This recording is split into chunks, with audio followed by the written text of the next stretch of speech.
غزوہ خیبر کی فتح کا واقعہ۔ اعوذ باللہ من الشیطان الرجیم، بسم اللہ الرحمن الرحیم۔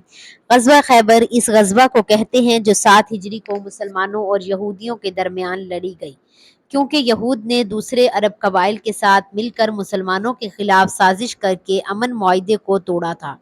خیبر یہودیوں کا مرکز تھا جو مدینے سے 150 کلومیٹر شمال میں واقع تھا۔ اس جنگ میں 10,000 یہودیوں کا سپہ سالار مرہب نامی تھا، جس کا مقابلہ نبی صلی اللہ علیہ وآلہ وسلم صرف 1600 مسلمانوں کے ساتھ کر رہے تھے۔ ان کا قافلہ ایک اونچی پہاڑی پر بنا ہوا تھا جس کا دفاع اور دیوار بہت ہی مضبوط تھی۔ نبی صلی اللہ علیہ وآلہ وسلم نے خیبر سے قبل ہی اس علاقے کے 5 یہودی قلعوں کو فتح کر لیا تھا، لیکن خیبر کا محاصرہ کئی دنوں تک کرنے کے باوجود مسلمان اسے فتح کرنے میں ناکام ہو رہے تھے، مگر وہ مضبوط اور زبردست قلعہ فتح نہ ہوتا تھا۔ نبی صلی اللہ علیہ وآلہ وسلم نے حضرت عامر کو لشکر کا امیر بنایا اور حملے کے لیے بھیجا، لیکن وہ شہید ہو گئے۔ پھر حضرت عمر فاروق رضی اللہ تعالی عنہ کو امیر لشکر بنایا۔ وہ قلعے کی طرف روانہ کیا، لیکن وہ بھی ناکام لوٹے اور سپاہیوں میں یہودی کے جنگجو اور سپاہیوں کا خوف بیٹھ گیا۔ رسول صلی اللہ علیہ وسلم طبیعت کچھ ناساز تھی تو آپ آرام کرنے چلے گئے۔ رات میں جب حالت بہتر ہوئی تو آپ نے پوچھا کہ دن میں کیا ہوا، لہٰذا صحابہ نے آپ کو سارا حال سنایا۔ اس پر نبی پاک صلی اللہ علیہ وسلم نے فرمایا، کل میں علم اس کو دوں گا جو اللہ اور اس کے رسول سے محبت کرتا ہے، اور اللہ اور رسول بھی اس سے محبت کرے گا۔ وہ قرار ہے اور میدان سے فرار نہ ہوگا جب تک اللہ اس کے ذریعے خیبر فتح نہ کر دے۔ راوی بیان کرتے ہیں کہ اس رات کسی کو نیند نہ آئی اور سب اضطراب میں تھے۔ صبح ہوتے ہی تمام لوگ نبی پاک صلی اللہ علیہ وسلم کے پاس گئے۔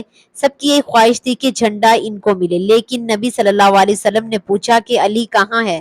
کسی نے بتایا کہ علی کی آنکھ میں بہت تکلیف ہے، اس لیے وہ آرام کر رہے ہیں۔ نبی صلی اللہ علیہ وسلم نے حکم دیا کہ انہیں بلاؤ، لہٰذا حضرت علی تشریف لائے اور آپ صلی اللہ علیہ وسلم نے اپنا لعاب دہن کو حضرت علی کی آنکھ پر لگایا، پھر آپ کے حق میں دعا کی اور دعا کرتے ہی وہ ایسے شفا یاب ہو گئے گویا ان کو کبھی کوئی تکلیف ہی نہ تھی۔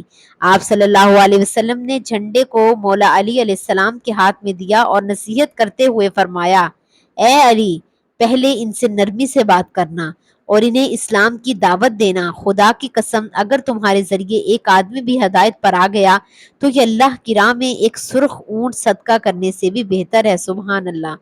جب حضرت مولا علیہ السلام لشکر سمیت قلعہ خیبر کے دروازے تک پہنچے تو یہودیوں کی طرف سے مرہب رئیس پڑھتا ہوا باہر آیا تو مسلمانوں کے لشکر کی طرف سے خود مولا علی تشریف لے گئے اور آپ نے بھی یوں رجس پڑھا کہ وہ ہوں کہ جس کی ماں نے اس کا نام حیدر یعنی شیر رکھا ہے۔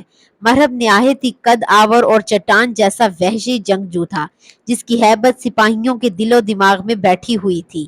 یہ مقابلہ نہایت ہی سخت نظر آ رہا تھا، لیکن شیر خدا حضرت علی نے چند ہی ضرب اور ذوالفقار کے زور و آور سے کچھ ہی لمحوں میں مرہب کا تمام کر دیا کام۔ اس کے بعد اسلامی لشکر نعرہ تکبیر سے گونج اٹھا، لہٰذا یہودی لشکر مسلمان پر ٹوٹ پڑے اور گھمسان لڑائی شروع ہو گئی، جس میں مولا کائنات علی ابن ابی طالب کی بہادری اور جرأت مندی نہ لڑائی اپنی مثال آپ ہیں۔ کچھ ہی دیر بعد نبی صلی اللہ علیہ وسلم بھی اپنے ساتھیوں سمیت تشریف لائے، تب بھی جنگ اپنے عروج پر تھی۔ راوی بیان کرتے ہیں کہ ایک یہودی نے قلعے کے دروازے کے پاس حضرت علی پر وار کیا جس سے حضرت علی کی ڈھال گر گئی، لہٰذا آپ نے بازو کے زور سے قلعے کے ایک دروازے کو ہی اکھاڑ لیا اور اسے اپنی ڈھال بنا کر لڑنے لگے، یہاں تک کہ قلعہ آپ کے ہاتھوں سے فتح ہوا۔ مختلف روایتوں کے مطابق بیان کیا جاتا ہے کہ بعد میں 40 صحابہ نے اسے مل کر اٹھایا تھا۔ محققین اس دروازے کا وزن 100 من لکھا ہے۔ اس فتح کی وجہ سے شیر خدا حضرت علی کو فاتح خیبر بھی کہا جاتا ہے، جو آپ کی شجاعت اور جرأت کی ایک مثال ہے۔ اللہ کی طرف سے آپ کو بہترین قوت عطا کی گئی تھی جسے آپ نے جہاد فی سبیل اللہ استعمال کیا اور فتح یاب ہوئے۔